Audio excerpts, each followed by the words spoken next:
Hey guys, John V from PhoneArena here. I'm in New York City hanging out with HTC. I'm doing a quick comparison between the new HTC Desire EYE and the iPhone 6 Plus. So I'm not going to go into great detail. I can't turn on the phone unfortunately just because it's a pre-production model. But I'm just going to talk about some things that I could, show you here. So let's first talk about the design. And honestly, the first thing that really stands out is how similar they look aesthetically. You could see from the front, if you take away just the buttons, pretty much identical, which is kind of strange. Rounded corners, rounded edges. You have just different choice of materials. You have aluminum with the iPhone 6 Plus, so it has a very sturdy, solid, premium quality to it. Heavier phone, of course, but that's what you get with the premium choice materials.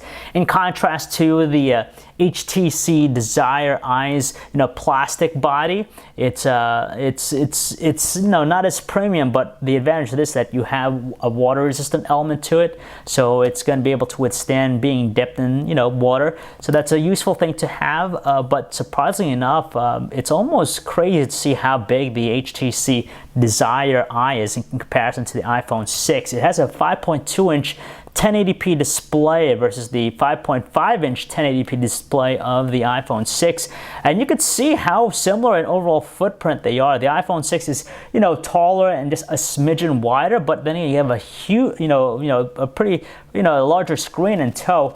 The skinnier device is actually the iPhone 6 Plus, which is kind of crazy. The cameras.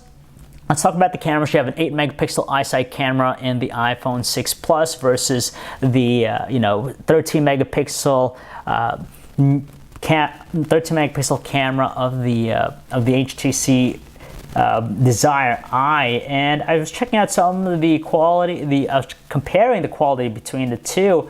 And again, this is just a pre-production model, so hopefully they'll improve it, but it seemed like the iPhone 6 Plus provided better photos in this, both the front and even the rear cameras, which is, actually the rear and the front especially, because this one, the Desire EYE is outfitted with a pretty substantial one, a 13-megapixel versus, I believe it's a smaller 1.2-megapixel one here in the iPhone 6 Plus.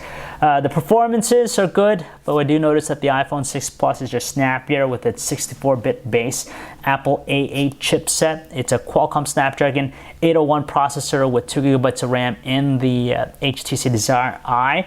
And they're two totally different. They're targeting two totally different segments. The iPhone 6 Plus is definitely a flagship device. Someone who wants a larger phone. They're both pretty large. But the Desire EYE is targeting those who loves taking selfies with its specific software enhancements, which is a step above what Apple has with just the front-facing camera. But beyond that, if you look at the overall package, it doesn't quite seem as compelling versus the iPhone 6 Plus. Pricing, they didn't announce it for the Desire EYE, but it's going to be similar to the HTC One E8. So here in the US, that's basically $100 with a 2-year contract, and I believe Sprint is the only one selling it, or as an alternative, roughly around $500. So that's still cheaper than the base model, the outright base model of the iPhone 6 Plus, but it just, depends on your personal preference. If you really love taking selfies, you might be attracted to the HTC Desire EYE. If not, the iPhone 6 Plus has proven to be a pretty versatile smartphone. So that's a quick comparison between these two phones, guys. If you want to learn more about them, you can check out our website, PhoneArena.com. John V. Thanks for watching.